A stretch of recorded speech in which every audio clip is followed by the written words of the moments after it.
Hello बच्चों, स्वागत है आप सभी का वापस से एक दूसरे लेक्चर में, जिसमें हम केमिकल काइनेटिक्स को कवर कर रहे थे। लास्ट लेक्चर्स में हमने कुछ इंट्रोडक्शन और कुछ डेफिनेशंस को कवर किया था। इस वाले टॉपिक में हम ग्राफिकल रिप्रेजेंटेशन, फैक्टर्स जो भी अफेक्ट करते हैं, ठीक है, और law of mass action, rate law, इन सबको कवर करेंगे। तो ग्राफिकल डिटर्मिनेशन में अगर आप देख रहे हो कि यहाँ पे क्या हो रहा है, एक रिएक्टेंट का ग्राफ बन रहा है, दूसरा क्या हो रहा है, प्रोडक्ट का ग्राफ बन रहा है। दोनों कंसंट्रेशन वर्सेस टाइम के वर्सेस में मतलब आपका क्या हो रहा है, ग्राफ यहाँ पे ड्रॉ हो रहा है। एक में आप देख रहे हो कि आपका जो स्लोप है वो नीचे से थोड़ा सा स्लोप जो है उसकी वो डाउनवर्ड बन रही है, और प्रोडक्ट वाले में आपको दिख रहा है कि आपका क्या हो रहा है कि स्लोप थोड़ा सा अपवर्ड डायरेक्शन में जा रहा है। यहाँ पे क्या देखिए, यहाँ पे आपका थोड़ा सा कर्व ऐसे बन रहा है नीचे की तरफ, और जो प्रोडक्ट में इसमें आपका नीचे से ऊपर की तरफ थोड़ा सा कर्व बन रहा है, और उस पर हम क्या करते हैं, टैंजेंट को ड्रॉ करते हैं। दोनों पे बात करते हैं कि यहाँ पे कैसे है, इसका मतलब क्या है। तो पहले तो हम वापस से एक बार रिएक्शन रेट की डेफिनेशन को समझ लेते हैं, उसके बाद मैं इन चीज़ों को कवर करूँगा। तो रिएक्शन रेट में क्या होता है जो रिएक्शन रेट होते हैं हमारी, वो बताती है कि हमारी रिएक्शन कितनी स्पीड में हो रही है, ठीक है। और इसमें हम कैसे चेक, क्या क्या चीज़ें चेक करते हैं, तो हम लोग क्या क्या फाइंड करते हैं इसमें कि कितनी स्पीड में आपका रिएक्शन डिक्रीज़ कर रहा है, क्योंकि आपको पता है रिएक्टेंट जो होते हैं वो डिक्रीज़ करते हैं, और तब जाके आपका प्रोडक्ट का फॉर्मेशन होता है, यानी वहाँ पे प्रोडक्ट जो होते हैं वो इंक्रीज़ कर रहे होते हैं। तो यहाँ पे हम देखते हैं कि कितनी स्पीड में आपका रिएक्टेंट डिक्रीज़ कर रहा है और कितनी स्पीड में आपका प्रोडक्ट फॉर्म हो रहा है, ठीक है। तो how fast a product increases and how fast a reactant decreases, ये दो चीज़ें हम क्या करते हैं विद रिस्पेक्ट टू टाइम देखते हैं, ठीक है, और उन्हीं पे हम क्या करते हैं यहाँ पे ग्राफ से समझते हैं। तो पहला जैसे है कि यहाँ पे दो मेथड आपके आते हैं। दूसरा मेथड ज़्यादा सही माना जाता है पहले मेथड से। पहला मेथड में हम क्या करते हैं, कंसंट्रेशन को मेजर करते हैं। हम क्या करते हैं, पहले वाला जो मेथड है हमारा, उसमें हम कंसंट्रेशन के माध्यम से क्या करते हैं, मेजर करते हैं। तो इसमें हम क्या करते हैं कि जो भी हमारा रिएक्शन मिक्सचर होता है उसको हम डिफरेंट टाइम्स पे क्या करते हैं, थोड़ा थोड़ा ले लेते हैं। स्मॉल अमाउंट में हम क्या करते हैं, रिएक्शन मिक्सचर को लेते हैं डिफरेंट टाइम्स पे। फिर उसको हम क्या करते हैं, 0 डिग्री सेल्सियस के अबाउट हम उसको क्या करेंगे, कूल करेंगे, ठीक है, जिससे हम रिएक्शन को स्टॉप कर सकें। और उसके बाद क्या लास्ट करते हैं, हम उसी कंसंट्रेशन को मेजर करते हैं। किसके माध्यम से, टाइट्रेशन का जो प्रोसेस आप जानते हो, ठीक है। टाइट्रेशन की ही मदद से हम क्या करते हैं, उसकी कंसंट्रेशन को मेजर करते हैं, और ये फिर हम क्या करते हैं, रेगुलर इंटरवल पे रिपीट करते जाते हैं। तो ये 4 स्टेप्स हैं। क्या क्या बताया, स्मॉल अमाउंट में आप रिएक्शन मिक्सचर लोगे डिफरेंट टाइम्स पर, ठीक है। उसके बाद उनको हम 0 डिग्री सेल्सियस तक कूल करेंगे जिससे कि रिएक्शन स्टॉप हो सके। फिर उसी कंसंट्रेशन को हम मेजर करेंगे, यूजुअली हम किससे करते हैं, टाइट्रेशन की मदद से। लास्ट क्या है, इसी को हम रेगुलर इंटरवल पे क्या करेंगे, रिपीट करते हैं, जो कि हमें क्या बताता है कि किस तरह से आपका कंसंट्रेशन चेंज हो रहा है टाइम के रिस्पेक्ट में। टाइम के साथ साथ आपका कंसंट्रेशन कैसे बढ़ या घट रहा है। वैसे आपको पता है घटेगा, क्योंकि यहाँ पे आपको क्या दिख रहा है, रिएक्टेंट्स में आपका डिक्रीज होता है ना। तो कंसंट्रेशन जो है कैसे टाइम के साथ चेंज हो रहा है वो यहाँ पे आपको पता चलता है। ये पहला मेथड था। दूसरा जो होता है थोड़ा बेटर मेथड होता है, उसमें हम क्या करते हैं, जो भी ऑब्जर्वेबल प्रॉपर्टी होती हैं, ठीक है, हम उनको मेजर करते हैं। ऑब्जर्वेबल प्रॉपर्टी से मेरा कहने का मतलब ये है, जैसे कलर चेंज हो रहा है अगर, है ना, आपके रिएक्टेंट या प्रोडक्ट का, और प्रेशर में चेंज आ रहा है, वॉल्यूम में या उसकी पीएच में, कंडक्टिविटी में, या फिर ऑप्टिकल रोटेशन में। तो ये कई सारे ऑब्जर्वेबल प्रॉपर्टीज़ होती हैं। हम इसमें देखते हैं कि कोई चेंज आ रहा है कि नहीं आ रहा है। अगर इसमें कुछ चेंज आता है तो इससे भी हम क्या करते हैं, मेजर करते हैं। तो इन्हीं को मेजर करके भी हम रेट निकालते हैं। तो रिएक्शन, अब पिछले वाले में रिएक्शन स्टॉप हो रही थी, क्योंकि क्या कर रहे थे, 0 डिग्री पे हम कूल करके उसको स्टॉप कर रहे थे। यहाँ पे क्या होता है, यहाँ पे हम स्टॉप नहीं करते हैं, है ना। यहाँ पे रिएक्शन आपकी होती रहती है। हम बस कंसंट्रेशन के साथ जो भी प्रॉपर्टी में चेंज आ रहे होते हैं हम उसको देखते हैं। जैसे कि आपका क्या है, कलर चेंज हो रहा है, प्रेशर चेंज हो रहा है, ये सारी चीज़ें। अगर प्रॉपर्टी चेंज हो रही है आपकी टाइम के साथ, समय के साथ, अगर आपकी प्रॉपर्टी में क्या हो रहा है, चेंज आ रहा है, देन हम क्या करेंगे, बिना रिएक्शन को रोके हम रेट को कैलकुलेट करेंगे। तो ये 2 मैथड होते हैं आपके ग्राफिकल रिप्रेजेंटेशन में, वही चीज़ यहाँ पे बता रहा है आपका, ठीक है। नेक्स्ट अगर हम बात करें तो इसमें एक चीज़ आती है कि हम अब रेट ऑफ रिएक्शन को एवरेज, मतलब एवरेज रेट को एक तरह से हम क्या करेंगे, डिटरमाइन करेंगे, determination of average rate of reaction, ठीक है। तो इसमें कैसे करते हैं, यहाँ पे भी हम 2 टाइम लेते हैं, क्योंकि एवरेज का मतलब क्या होता है, एक हम इनिशियल, एक हम फाइनल। ऐसा हम क्या करते हैं, टाइम लेते हैं, उन्हीं का डिफरेंस निकालते हैं। तो मान लीजिए टाइम t1 पे कंसंट्रेशन हमारी क्या है, x1 है, और टाइम t2 पे हमारी कंसंट्रेशन क्या है, x2 है। तो टाइम इंटरवल जो होगा वो क्या बनेगा आपका, डेल टी बराबर, आपको पता है डेल का मतलब ही होता है जो डिफरेंस को बताता है। तो अगर डेल टी हमें निकालना है तो हम क्या करेंगे, T2 - T1 कर देंगे, है ना, डिफरेंस निकालेंगे। और अगर हम क्या कर रहे हैं, अब यहाँ पे जो एवरेज रेट ऑफ रिएक्शन होते हैं इसमें दो चीज़ों की बात आती है। एक बात आती है कि हम रिएक्टेंट स्पीशीज़ को जब चूज़ करते हैं तब क्या आता है, और एक होता है जब हम प्रोडक्ट स्पीशीज़ को जब चूज़ करते हैं तब क्या होता है। आपको पता है टाइम के साथ रिएक्टेंट डिक्रीज़ करता है ना। टाइम के साथ क्या होता है, रिएक्टेंट आपके डिक्रीज़ करते हैं।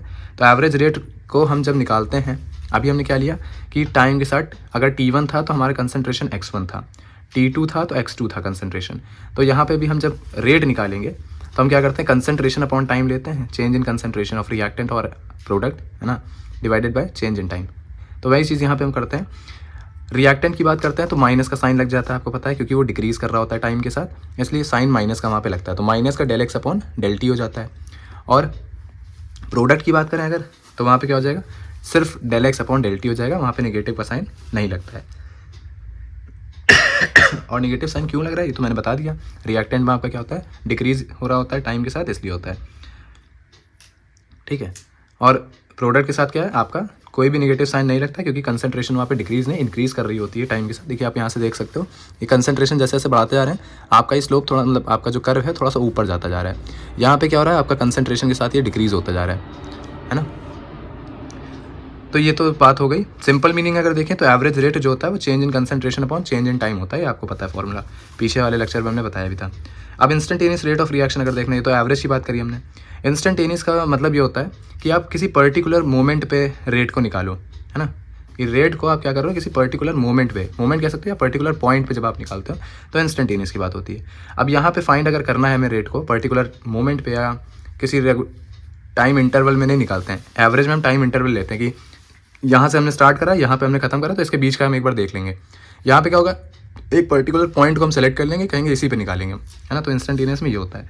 तो अब इसका अगर हमें ग्राफ ड्रॉ करना है कंसंट्रेशन वर्सेस टाइम में, तो हम एक पॉइंट को चूज़ करेंगे जहाँ पे हमें रेट को निकालना है, या हम रेट जहाँ पे चाहते हैं, है ना, उस पॉइंट को सेलेक्ट करेंगे। वहाँ पे क्या करेंगे, टैंजेंट ड्रॉ करेंगे उस पॉइंट पर, जो कि यहाँ पे जैसे हमने यहाँ पे पॉइंट मान लिया, इस पॉइंट पर हमने क्या कर दी, टैंजेंट को ड्रॉ कर दिया। फिर उसका हम स्लोप निकालेंगे, ठीक है, उस टैंजेंट का फिर हम क्या करेंगे, स्लोप निकालेंगे। तो इसके लिए क्या करते हैं, इंस्टेंटेनियस रेट जो होता है वो किसके बराबर होता है, स्लोप ऑफ टैंजेंट के। और स्लोप का फॉर्मूला क्या होगा, अब यहाँ पे स्लोप जो होगा वो वही चीज़ होगी, कंसंट्रेशन ऑफ, मतलब change in concentration of product divided by time difference, या चेंज इन टाइम। तो del concentration upon del T, ये आपका हो जाएगा। ठीक है, तो ये दोनों आपका ग्राफ का पार्ट क्लियर होता है। थोड़ा सा डिफरेंस अगर समझना चाहें तो एवरेज रेट में क्या होता है कि आप टाइम इंटरवल के पर निकालते हो रेट को, टाइम इंटरवल में आप रेट को निकालोगे, ठीक है, उसमें 2 पॉइंट्स आपको चूज़ करने पड़ते हैं, उनका डिफरेंस निकालते हैं फिर, है ना। यहाँ पे क्या होगा, एक एग्जैक्ट आप पर्टिकुलर पॉइंट को सेलेक्ट करोगे, फिर उस पर स्लोप डालोगे, और उसी स्लोप का फिर आप क्या कर लोगे, मतलब उसी स्लोप को फिर आप सॉल्व करोगे। मतलब टैंजेंट पे आपने क्या किया, एक पॉइंट को सेलेक्ट किया, ठीक है, उस पॉइंट पे आपने टैंजेंट ड्रॉ किया, उस टैंजेंट का फिर आपने स्लोप निकाल दिया। तो इस तरह से आपकी रेट आ जाती है इंस्टेंटेनियस के केस में। ठीक है, थोड़ा सा और सिंपली और समझें चीज़ें, तो रिएक्टेंट आपको पता है डिक्रीज़ करता है, प्रोडक्ट आपका इंक्रीज़ करता है, ठीक है। रेट जो होता है वो change in concentration per unit time होता है। इंस्टेंटेनियस रेट जो होता है वो बराबर होता है स्लोप ऑफ ग्राफ के, ठीक है। तो ये पार्ट आपका ग्राफ का ख़त्म होता है। नेक्स्ट बात करते हैं अब, ये तो हमने ऑलरेडी पिछले वाली क्लास में कवर किया हुआ है, आप चाहो तो वो देख लीजिएगा, है ना। ये एक एग्जांपल था कि जो ये चीज़ मैंने समझाई थी इससे रिलेटेड एक एग्जांपल था, है ना, कि अमोनिया का फॉर्मेशन कैसे होता है। जैसे आप जान रहे हो कि आपने N2 1 मोल ऑफ N2 लिया, फिर 3 मोल्स ऑफ H2 लिया, तो आपको क्या मिल रहा है, 2 मोल्स ऑफ अमोनिया NH3 आपको मिल रहा है, ठीक है। रेट ऑफ डिसअपेरेंस अगर आप किसकी यहाँ पे निकालना चाह रहे हो, H2 की अगर निकालनी है, तो H2 की रेट ऑफ डिसअपेरेंस क्या है, यहाँ पे 3 जैसे लिखा हुआ है ना। तो यानी वो 3 टाइम्स है आपके N2 के रेट से, इस 3 टाइम्स रेट ऑफ N2, मतलब N2 जितनी रेट से, जितनी स्पीड से डिसपेयर हो रहा होगा, उसके 3 टाइम्स से वो क्या हो रहा होगा, आपका H2 डिसपेयर हो रहा होगा, मतलब वो जल्दी आपका क्या हो रहा होगा, डिसपेयर हो रहा होगा N2 के कंपैरिजन में। तो लिखने का तरीका बस यही होता है, यहाँ पे कोई भी अगर नंबर नहीं है, स्टोइकियोमेट्रिक कोई भी कोफिशिएंट नहीं है, तो हम क्या करते हैं, बस माइनस का साइन लगाएंगे D, और इसके कंसंट्रेशन को, मतलब कंसंट्रेशन कैसे लिखते हैं, स्क्वायर ब्रैकेट में लिखते हैं, अपॉन में DT। ये प्लस ज़रूर लगा है, बट यहाँ पे हम क्या करते हैं, क्योंकि ये भी रिएक्टेंट है, डिसअपेरेंस हो रहा है, तो माइनस का साइन लगता है। जो भी स्टोइकियोमेट्रिक कोफिशिएंट होता है उसको हम क्या कर देते हैं, रेसिप्रोकल करके, मतलब अपॉन की फॉर्म में लिखते हैं। तो ये आपका माइनस का 1/3 और D concentration of H2 upon DT। जो भी प्रोडक्ट बनता है वो आपका प्लस के साथ लगाया जाता है, और उसके साथ अगर कोई कोफिशिएंट है तो वो आपका 1 अपॉन में आ जाता है। तो इस तरह से क्या होता है, आप क्वेश्चन को सॉल्व करते हो, जहाँ पे क्या निकालना होता है, रेट ऑफ डिसअपेरेंस निकालना है या रेट ऑफ आपका अपीयरेंस निकालना होता है। इस तरह से ये क्वेश्चन होता है, ठीक है। ये एक थोड़ा सा आपका क्या है प्रैक्टिस प्रॉब्लम है, स्क्रीनशॉट लेकर के आप चाहो तो इसको निकालना बैठ करके, ठीक है। क्वेश्चन क्या कह रहा है कि फॉर 2A एक रिएक्शन दी हुई है कि 2A से 4B+C बन रहा है, मतलब यहाँ पे रिएक्टेंट एक है बट प्रोडक्ट आपके 2 बन रहे हैं। अगर कंसनट्रेशन जो है B की वो इंक्रीज़ कर रही है कुछ इतने नंबर इतने अमाउंट से और इतने टाइम में, तो रेट ऑफ डिसअपेरेंस निकालनी है आपको A की। डिसअपेरेंस अभी हमने देखा कि कैसे निकलती है कि जो डिसअपेरेंस वाला पार्ट होता है मतलब रिएक्टेंट का, उसको माइनस करके अगर उसके साथ कोई स्टैइक्योमेट्रिक कोफिशिएंट होता है तो उसको हम 1/में करके लिखते हैं, ठीक है। और जिसका निकालना है तो उसको हम क्या करते हैं डी के साथ स्क्वायर ब्रैकेट में लिख देते हैं, अपॉन में dt करते हैं। तो वही चीज़ यहाँ पे इन्होंने लिखी कि स्टैइक्योमेट्रिक जो रिलेशन है वो क्या बन रहा है आपका माइनस का 1/2 DA बाय, आपका ऐसे लिख सकते हो कि DA/dt लिख लो, है ना, क्योंकि रेट लिखा है तो वही चीज़ आएगी। और ये आपका क्या होगा B जो है, ठीक है वो आपका प्रोडक्ट है तो वो प्लस में रहता है, तो इस तरह से आपका हो गया, ठीक। अब आपको पता है कि रेट ऑफ अपीयरेंस निकालना अगर B का, जिसकी वैल्यू दी हुई है क्या 5 × 10⁻³ तो हम सिंपल सा लिखते हैं कि कंसंट्रेशन में जो इंक्रीज़ या डिक्रीज़ हो रहा होता है उसको ऊपर लिखते हैं, उसको टाइम से डिवाइड करते हैं। तो सिंपल सा वही फॉर्मूला लगा कि यहाँ पे आपका आंसर आ गया। आपको यूनिट पता है कि mole litre inverse second inverse होती है, तो इस तरह से आप यहाँ पे लिखते हो उसकी यूनिट को, ठीक है। इस तरह से आप क्वेश्चन को समझ सकते हो। जो गिवन है वो तो आपको दिख ही रहा है कि ये जो वैल्यू दी हुई है ये डेल ऑफ B की दी हुई है क्योंकि कंसंट्रेशन ऑफ B है ना। तो कंसंट्रेशन ऑफ B मतलब कंसंट्रेशन को स्क्वायर ब्रैकेट में लिखते हैं, डेल का साइन लगता है और ये उसकी वैल्यू दी हुई है T सेकेंड्स में, तो del T = 10 second. I hope ये चीज़ आपको क्लियर हुई होगी, है ना। नेक्स्ट बात करते हैं जो फैक्टर्स अफेक्ट करते हैं आपके। तो फैक्टर्स इफेक्ट में आपके 4 चीज़ें आती हैं, जैसे रिएक्टेंट का नेचर कैसा है, कंसंट्रेशन कैसा है, ठीक है, टेम्परेचर और सरफेस एरिया। तो अगर नेचर से देखें तो अगर देखिए 2 तरह के नेचर होते हैं आपके रिएक्टेंट के। रिएक्टेंट या तो आपके वहाँ पे आयनिक फॉर्म में होंगे, है ना, या हो सकता है कि कोवेलेंट बॉन्डिंग में हो।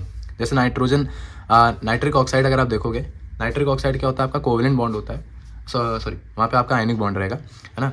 तो जब आयनिक रिएक्शन होती है, आयनिक बॉन्डिंग होती है अगर एटम्स के बीच में, तो वो वहाँ पे क्या होती है आपकी फास्ट रिएक्शन होती है, क्योंकि वहाँ पे बॉन्ड ब्रेकिंग इन्वॉल्व नहीं होता है ना। कोई भी बॉन्ड का ब्रेकिंग या हम कह सकते हैं बॉन्ड का रीअरेंजमेंट इन्वॉल्व नहीं होता है। जहाँ पे बॉन्ड का रीअरेंजमेंट या ब्रेकिंग हो रही होती है तो वो आपकी रिएक्शन स्लो होती हैं, है ना। जैसे कोवेलेंट में होता है कि वहाँ पे आपके पहले बॉन्ड ब्रेक होता है फिर नया बॉन्ड फॉर्म होता है। तो इस तरह से ऐसी वाली रिएक्शंस में आपका क्या होता है, जहाँ पे कोवेलेंट बॉन्डिंग होती है तो वहाँ पे आपका जो रेट होता है वो स्लो रहता है। सॉरी। तो उसका एक एग्जांपल नीचे दिया हुआ है मैंने 2 ठो, है ना। कंसंट्रेशन पे अगर बात करेंगे, थोड़ा और डीप में जानना चाहो तो मैं वो भी बता सकता हूँ, बट उतना आपके लिए नहीं है, बट क्योंकि पेपर आपको बोर्ड्स के देने हैं, कोई आपको जाकर के आगे इसी में वर्क अगर करना है तो बात की बात होती है, बट इतने से भी आपका काम हो जाता है, क्योंकि आपको मल्टीपल चॉइस या रीजनिंग बेस्ड क्वेश्चन लगाने होते हैं तो उसके लिए बहुत सही होता है, इतना काफ़ी है ना। इसीलिए मैं शॉर्ट में चीज़ें आपको बताता हूँ कि चैप्टर की नॉलेज एटलीस्ट हो जाए आपको, कि किसी भी कॉन्सेप्ट में आपको दिक्कत ना हो, सारे कॉन्सेप्ट क्लियर रहें। तो मैं शॉर्ट में ही चीज़ें आपको ज़्यादा से ज़्यादा चीज़ें समझाने की कोशिश करता हूँ। तो आपको क्योंकि इतना तो आपको पता होगा, आप 11th-12th में अगर 12th में हो तो आपको इतना पता रहता है कहाँ पे आपकी आयनिक बॉन्डिंग हो रही है ना, और कहाँ पे कोवेलेंट बॉन्डिंग होती है, तो इतना आपको पता होता है। तो जहाँ पे आयनिक अगर हो रही होती है ना, तो वो आपका क्या होगा, वहाँ पे फास्ट होगी रिएक्शन, और जहाँ पे कोवेलेंट बॉन्डिंग होगी वहाँ स्लो होगी। क्यों हो रहा है वो भी बता दिया, क्योंकि वहाँ पे ब्रेकिंग इन्वॉल्व नहीं होता है, इसमें ब्रेकिंग इन्वॉल्व होता है, ठीक है, एनर्जी रिक्वायर्ड होती है। कंसंट्रेशन पे जाओगे, कंसंट्रेशन का मतलब होता है कि अगर आप क्या कर रहे हो, कंसंट्रेशन बढ़ा रहे हो, कंसंट्रेशन बढ़ने से क्या होता है, नंबर ऑफ मॉलिक्यूल्स जो होते हैं वो बढ़ते हैं। नंबर ऑफ मॉलिक्यूल्स बढ़ने से क्या हो जाता है, कोलिजन बढ़ जाता है। तो जब कोलिजन बढ़ता है तो रेट भी बढ़ता है, ठीक है। क्या बताया मैंने, कंसंट्रेशन इंक्रीजेस, रेट इंक्रीजेस, इतना आप याद रख सकते हो। और क्यों हो रहा है, कंसंट्रेशन बढ़ाने से नंबर ऑफ मॉलिक्यूल्स बढ़ते हैं, नंबर ऑफ मॉलिक्यूल से जो उनका कोलिजन होता है वो बढ़ जाता है, इसलिए कंसंट्रेशन के टाइम पे रेट इंक्रीज करती है। टेम्परेचर देखोगे, टेम्परेचर के साथ भी डायरेक्टली प्रोपोर्शनल का रिलेशन है एक तरह से, कि रेट इंक्रीज करोगे, है ना, मतलब रेट आपका टेम्परेचर के साथ इंक्रीज करता है। जैसे जैसे टेम्परेचर बढ़ाओगे रेट इंक्रीज करेगा, है ना। थंब का रूल अगर आप देखना चाहो तो ऐसे क्या कह रहा है कि रेट डबल्स या triples for every 10 degree rise in temperature. जैसे जैसे आप 10 डिग्री का टेम्परेचर राइज कर रहे हो, आपका वैसे ऐसे क्या होता है, रेट डबल या ट्रिपल हो जाता है, ठीक है। तो टेम्परेचर इंक्रीजेज, रेट इंक्रीजेज, इतना आप समझ सकते हैं। बात आती है सरफेस एरिया पे, जितना ज़्यादा सरफेस एरिया होगा उतनी तेज़ी से आपकी क्या होगी, रेट होगी, उतनी ज़्यादा रेट होगी, है ना। Large surface area faster rate. Powdered reactants जो होते हैं, है ना, उनका ज़्यादा होता है कंपैरिजन टू सॉलिड लम्प्स। क्यों होता है, more surface area means more collision sites. ज़्यादा से ज़्यादा सरफेस एरिया होगा तो उतने ही कोलिजन साइट्स भी आपको देखने को मिलेंगी। इसीलिए पाउडर रिएक्टेंट्स में क्या होते हैं, क्योंकि पाउडर के जो पार्टिकल्स होते हैं वो इधर उधर आपके बहुत ज़्यादा फैले होते हैं, तो ज़्यादा सरफेस एरिया लेते हैं, है ना। ज़्यादा सरफेस एरिया होने से उनके पास कोलिजन की जो साइट्स होती हैं वो भी ज़्यादा होती हैं, इसलिए जहाँ कोलिजन ज़्यादा वहाँ पर आपका सिंपल सी बात है रेट भी ज़्यादा होगा, है ना। पाउडर कोल बर्न्स फास्टर देन अ लंप, तो वो बता रहा है कि अगर आप कोल का लंप लोगे तो उसके कंपैरिजन में अगर आप पाउडर को जलाओगे तो वो ज़्यादा तेज़ी से जलेगा, है ना। तो यहाँ पे ये चीज़ आप समझ सकते हो। नेक्स्ट बात करें कैटलिस्ट का रोल क्या है। सिंपल सी बात, आपने ऑर्गेनिक में भी कई बार पढ़ा है, हमेशा ये बताया जाता है कि कैटलिस्ट की डेफिनेशन अगर हम समझे तो रेट ऑफ रिएक्शन को बढ़ाता है। रेट ऑफ रिएक्शन का मतलब ये है कि आपकी स्पीड को बढ़ाएगा, लेकिन अपने आप को कंज्यूम नहीं करता रिएक्शन में, बस वो आता है एक तरह से, है ना। आपका जोड़ा बनाएगा, आपको जल्दी से आपके सारे काम कराएगा और निकल जाएगा। जैसे एक दोस्त होता है ना कि भाई मैं आया हूँ, मुझे काम है, तू चल दे मेरे साथ, तो जल्दी काम हो जाता है, क्योंकि उसकी हो सकता है पकड़ बहुत हो, है ना। जिस काम के लिए आप जा रहे हो सकता है वहाँ पे उसकी जानकारी हो, है ना, कोई जान पहचान वाला हो जाए, जल्दी से आपका काम कराएगा, ठीक है। अपना उसको रुकना भी नहीं पड़ेगा, बस वो बात करा देगा आपकी, अपना निकल जाएगा और आपका काम भी जल्दी से हो जाएगा। उसी तरह से यहाँ पे भी होता है कि वो अपने आप को बिना कंज्यूम किए क्या करता है, रेट को बढ़ा देता है ना। बात थोड़ी समझें कि अगर यहाँ पे इस ग्राफ से समझें कि क्या कहना चाह रहा है, तो देखिए सरफेस एरिया में आप यहाँ पर अगर बात को समझें इसके लिए कैटलिस्ट केस में माफ़ी चाहूँगा, तो कैटलिस्ट क्या करता है, रेट ऑफ रिएक्शन बढ़ाता है। इतना हमने समझा क्यों बढ़ाता है, क्योंकि वो आपको एक अल्टरनेट पाथ प्रोवाइड करता है, ठीक है। मतलब कम एनर्जी लगे, ज़्यादा एनर्जी की रिक्वायरमेंट भी ना हो, है ना, और आपको क्या मिल जाए, एक अल्टरनेट पाथ मिल जाए।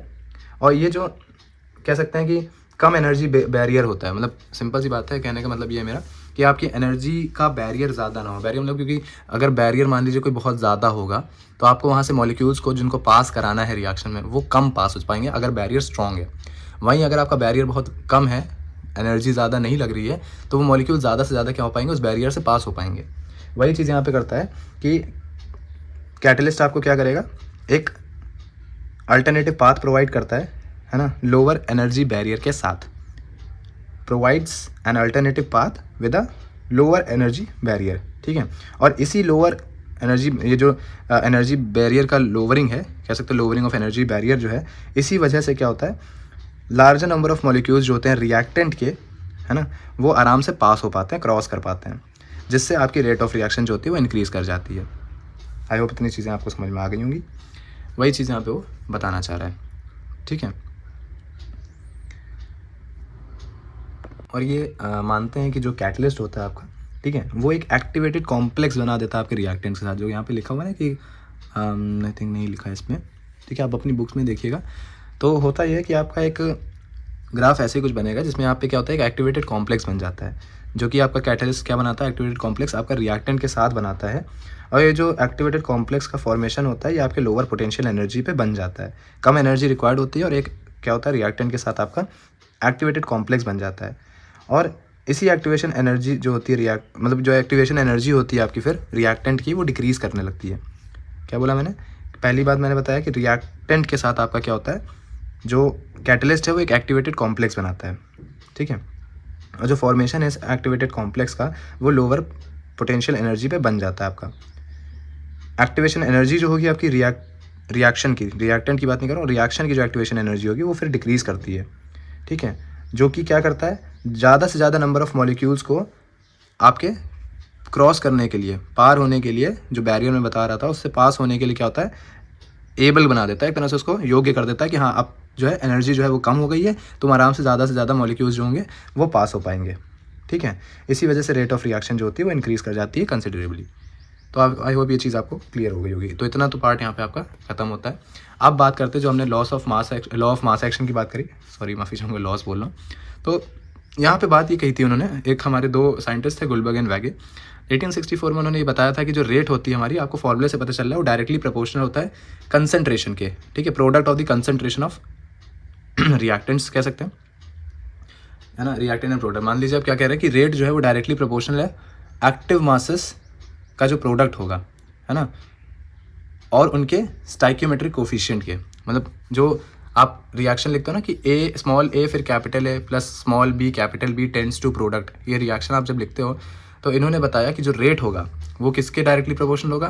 पहले बात तो उनके एक्टिव मासेस का कंसंट्रेशन लो, है ना, एक्टिव मासेस का क्या लो, प्रोडक्ट लो, ये जो कंसंट्रेशंस हैं आपके ए और बी, ठीक ठीक है। रिएक्टेंट्स के जो कंसंट्रेशन है उनका पहले प्रोडक्ट लो और उनके साथ जो उनके स्टोइकियोमेट्रिक कोफिशिएंट उनको उसकी पावर में डाल दो, है ना। ये चीज़ बताई थी।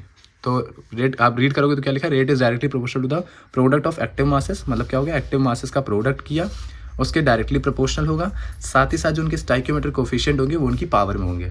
बट हर बार ये सही नहीं होता है, थ्योरेटिकली वैलिड है, लेकिन आप जब कॉम्प्लेक्स रिएक्शंस करते हो तो एक्सपेरिमेंटली ये देखा गया था कि हर बार ज़रूरी नहीं कि जो उनके स्टोइकियोमेट्रिक कोफिशिएंट है वो उनकी पावर के बराबर हो, है ना। कहने मतलब जब आप लिखते हो ना ये A small A capital A plus small B capital B tends to product, तो जो उनके स्टोइकियोमेट्रिक कोफिशिएंट्स है, मान लीजिए आपने ए की वैल्यू कुछ ले ली 2, बी की भी वैल्यू ले ली 2, बट जब आपने उनका रेट लिखा, है ना, तो उनकी पावर में हो सकता है एक में 2 लगे दूसरे में ना लगे। एक एग्जांपल आप देख सकते हो, जब आप ट्वाइस का NO करते हो और ट्वाइस का H2 करते हो, है ना, क्या बोला मैंने, 2 ऑफ मतलब twice NO plus twice H2 लिखते हो तो वो N2 प्लस ट्वाइस का H2O देता है। तो रिएक्टेंट हमारे क्या है, ट्वाइस का NO है और ट्वाइस का H2 है। तो रेट अगर हम लिखना चाहें तो ऐसे लिख सकते हैं, rate is directly proportional to, यहाँ पे ब्रैकेट बनाया हमने स्क्वायर ब्रैकेट, यहाँ पे लिखा NO और उस पर पावर लगा दी 2, क्योंकि स्टोइकियोमेट्रिक कोफिशिएंट उसका क्या था, 2 था, तो 2 लगा दिया हमने। फिर B लिखा, B में हमारा क्या है, H2 है, हमने H2 लिखा तो उस पर भी 2 लगना चाहिए था, बट ये एक्सपेरिमेंटली वैलिड नहीं होता है, वहाँ पे 2 नहीं लगता है ना। तो ये चीज़ यहाँ पे इन्होंने समझाई थी। तो एक्सपेरिमेंटली जब चेक किया जाता है तो H2 वाले में 2 नहीं लगता है, सिर्फ NO वाला जो होता है ना, उस पर 2 लगता है। तो रेट जो होता है, और अच्छा जब प्रोपोर्शनैलिटी हटता है तो एक K लगता है, जिसको हम बोलते हैं क्या, रेट कॉन्स्टेंट, है ना। तो जब आप इस एग्जांपल जो मैंने बताया उसका जब लिखते हो आप, तो क्या लिखते हो कि rate equals to K in bracket NO पे पावर 2 लगती है, और जब आप बगल में H2 लिखते हो ब्रैकेट में, ठीक है, उस पर कोई पावर नहीं लगती है। और इसी में मैं आपको क्वेश्चन भी सॉल्व करके बता देता हूँ। फिर जब इनका हम निकालते हैं ओवरऑल ऑर्डर, तो एक पे 2 है दूसरे पे 1 है, तो उन्हीं का हम क्या कर देते हैं, सम कर देते हैं, तो ओवरऑल हमें ऑर्डर मिल जाता है, जो कि मतलब क्या आएगा, फिर उसका 3 आएगा, ठीक है। स्पेसिफिक किसी का बोला जाए, ए पे 2 लगी है तो इसका क्या हो जाएगा, ऑर्डर 2 हो जाएगा, ठीक है। बट अगर हम क्या माने, हमें ओवरऑल चाहिए, तो दोनों को जोड़ देते हैं, दोनों की जो पावर्स होती है उन्हीं को जोड़ देते हैं, ठीक है। तो ये हो जाती है रेट की बात। तो अभी हमने लॉ ऑफ मास एक्शन पढ़ा, अब आते हैं रेट लॉ। वही जो चीज़ मैं बता रहा था कि ज़रूरी नहीं है कि आपका जो थ्योरी में लिखा हुआ है कि उनके जो स्टोइकियोमेट्रिक कोफिशिएंट्स हैं वो ही उनकी पावर है ना। एक्सपेरिमेंटली ये बात नहीं होती, वो रेट लॉ से समझाई गई थी, जो कि एक्सपेरिमेंटल रियलिटी होती है। ये बताता है कि जो एक ऐसा कह सकते हैं हम सॉरी, रेट लॉ कहता है कि एक मैथमेटिकल एक्सप्रेशन है जो एक्सपेरिमेंटली ये बताता है कि जो रेट है रेट कंसंट्रेशन है, ठीक है, ये बता रहा है कि रेट कंसंट्रेशन पर कैसे डिपेंड करती है। एक बार फिर से बताता हूँ मैंने क्या बोला, हो सकता है थोड़ा फंबल कर गया हूँ खांसी की वजह से। तो रेट लॉ वो मैथमेटिकल एक्सप्रेशन है जो एक्सपेरिमेंटली बताता है कि रेट कंसंट्रेशन पर कैसे डिपेंड करती है, रेट कंसंट्रेशन पर कैसे डिपेंड करती है, इसको बताता है। मैंने जैसे एक एग्जांपल और बताता हूँ, आपका यहाँ पे लिखा भी हुआ है, ट्वाइस का N2O5 है जो कि आपका 4NO2 प्लस O2 बना रहा है। एक्सपेरिमेंटल से हमें क्या मिला, हमें मिला एक्सपेरिमेंट से कि जो रेट है वो किसके बराबर, देखिए अब मैंने बोला ना कि स्टोइकियोमेट्रिक कोफिशिएंट यहाँ 2 है ना, तो यहाँ पे 2 लगना चाहिए था, बट नहीं, ऐसा ज़रूरी नहीं है। एक्सपेरिमेंट से पता चला कि यहाँ पे इसका 1 लगता है, ये फर्स्ट ऑर्डर रिएक्शन होती है, नॉट पावर ऑफ 2, ठीक है। तो इसलिए कह रहा था, ऊपर डेफिनेशन में भी यही बोला उसने कि ज़रूरी नहीं है कि जो स्टोइकियोमेट्रिक कोफिशिएंट है वही उसके हमेशा पावर बने, कुछ केसेस में नहीं होता है। एक्सपेरिमेंटली वो फिर बाद में देखा गया था। जैसे यहाँ पे बोला कि कंपेयर करें अगर कोफिशिएंट का, तो A जो है A, B, है ना, मान लीजिए वो रिएक्शन के आपके क्या है, स्टोइकियोमेट्रिक कोफिशिएंट है बैलेंस इक्वेशन के, जब हमने इक्वेशन बैलेंस करी तो तब ये स्टोइकियोमेट्रिक थे। बट एक्चुअल डिपेंडेंस जो हुआ, एक्चुअल क्या निकला कि A की जगह यहाँ पे P आ गया, एक्सपेरिमेंट के द्वारा ये देखा गया। तो वही कह रहा है कि P एंड Q हो सकता है A और B के बराबर हो, और कभी कभी होता है कि वहाँ पे बराबर ना भी हो, है ना। तो ये चीज़ यहाँ पे समझी जाती है रेट लॉ के हिसाब से। अब बात करें अगर हम रेट कांस्टेंट को, तो रेट कांस्टेंट ये कहता है कि जब सारी कंसंट्रेशंस क्या हो जाए, यूनाइट हो जाए, एक तरह से यूनिटी दे दें, 1 दे दें, है ना। जब सब कंसंट्रेशन जो वो इक्वल 1 हो जाती हैं तो रेट आपका किसके बराबर हो जाता है, K के बराबर, यानी कांस्टेंट के। तो ये रेट कांस्टेंट को बताता है, जिसको हम स्पेसिफिक रेट रिएक्शन या रिएक्शन रेट भी बोलते हैं। तो rate of reaction equal to 1, जब कंसंट्रेशन हर एक रिएक्टेंट की क्या हो जाए, 1 हो जाए, तो वो रेट कांस्टेंट को बताता है ना। रिएक्शन स्पीड को मेजर करता है, टेम्परेचर पे वैल्यू डिपेंड करती है, इनिशियल कंसंट्रेशन से इंडिपेंडेंट होता है, ठीक है। तो ये सारी चीज़ें आपकी रेट कांस्टेंट में आती हैं। यूनिट अगर देखना चाहें रेट कांस्टेंट की, अगर ओवरऑल ऑर्डर देखें तो किसके बराबर होता है, N हो, है ना। तो यूनिट अगर मान लीजिए ओवरऑल जो ऑर्डर है वो N है ना, तो यूनिट जो होगी के की वो किसके बराबर हो जाएगी, मोल की पावर 1 माइनस एन, क्योंकि 1 से उतना माइनस किया जाता है ना, 1 माइनस एन हो जाता है, ठीक है। और एल की पावर भी क्या हो जाएगी, n माइनस 1 और एस इनवर्स, इस तरह से आपका क्या होता है लिखा जाता है, ठीक है। तो ये है एग्जांपल आपके कि जीरो ऑर्डर में क्या होता है, n की वैल्यू जीरो होती है, तो ये सिर्फ आपका mole litre inverse second inverse होता है। अगर 1 हो जाता है n की वैल्यू, तो आपको पता है कि 1 माइनस 1 करोगे तो ये जीरो बन जाएगा, तो ये पूरा पार्ट जीरो हो जाएगा, इसलिए सिर्फ एस इनवर्स आता है। 2 करोगे तो 1 माइनस 2 यानी -1 हो जाएगा, तो मोल की पावर -1 हो जाएगी, लीटर आपका क्या हो जाएगा -1 हो जाएगा, और नहीं या आपका ये -1 मल्टीप्लाई करके आपका पॉजिटिव का 1 हो जाएगा, है ना। तो mole inverse litre second inverse, इस तरह से आपका क्या होता है यूनिट्स हो जाती हैं, ठीक है। आप थोड़ा सा ऑर्डर अगर देखना चाहो आप थोड़ा सा मैं एक बार जो रिएक्शन रेट होता है, रिएक्शन रेट कांस्टेंट होता है, उसमें एक थोड़ा सा कंपैरिजन भी बता देता हूँ, जो कि इसमें पता नहीं है कि नहीं, हाँ है ना। तो जो रिएक्शन रेट होता है वो रिएक्शन की स्पीड को बताता है, और रेट कांस्टेंट आपका प्रोपोर्शनैलिटी कांस्टेंट बताता है। कंसंट्रेशन पर डिपेंड करता है आपका रिएक्शन रेट, और रेट कांस्टेंट जो होता है वो कंसंट्रेशन पर डिपेंड नहीं करता है।